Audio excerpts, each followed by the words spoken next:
Hi, welcome to PSR studies. Telangana రాష్ట్రంలో 10,954 GPO గ్రామ పాలనాధికారుల ఉద్యోగాలకు నిర్వహించిన పరీక్ష రిజల్ట్స్ని అయితే తెలంగాణ ప్రభుత్వం రిలీజ్ చేసింది. వెబ్సైట్లో ఏ విధంగా చెక్ చేసుకోవాలనేది ఈ వీడియోలో చూపిస్తున్నాను. సో 6,196 మంది అప్లై చేసుకోగా 3,550 మంది అయితే ఎంపికయ్యారు. రిజల్ట్స్ని ఏ విధంగా చెక్ చేసుకోవాలనే లింకు కమెంట్ సెక్షన్లో ఫస్ట్ కమెంట్ పిన్ చేస్తాను. కావాలనుకున్న వాళ్ళు వెబ్సైట్ మీద క్లిక్ చేయండి.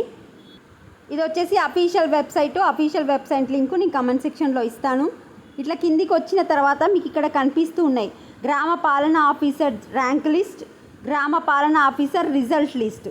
ర్యాంక్ లిస్ట్ అంటేనేమో దీనిపైన క్లిక్ చేయగానే మొత్తం ఎవరు స్టేట్ వైజ్గా ఫస్ట్, సెకండ్, థర్డ్ వాళ్ళ పేర్లు అయితే ఇవ్వడం జరిగింది విత్ హాల్ టికెట్ నెంబర్. ఇట్లా ఇది వచ్చేసి రిజల్ట్స్ చెక్ చేసుకోవాలనుకుంటే ఇది ఇక్కడైతే స్టేట్ ర్యాంకు కూడా ఇవ్వడం జరిగింది. మొత్తం రిజల్ట్స్ అయితే ఇక్కడ ఇచ్చారు. మొత్తం 99 పేపర్స్ ఉన్నాయి. ఇట్లా స్క్రోల్ డౌన్ చేసుకోండి. వీడియో లైక్ చేయండి. Thanks for watching.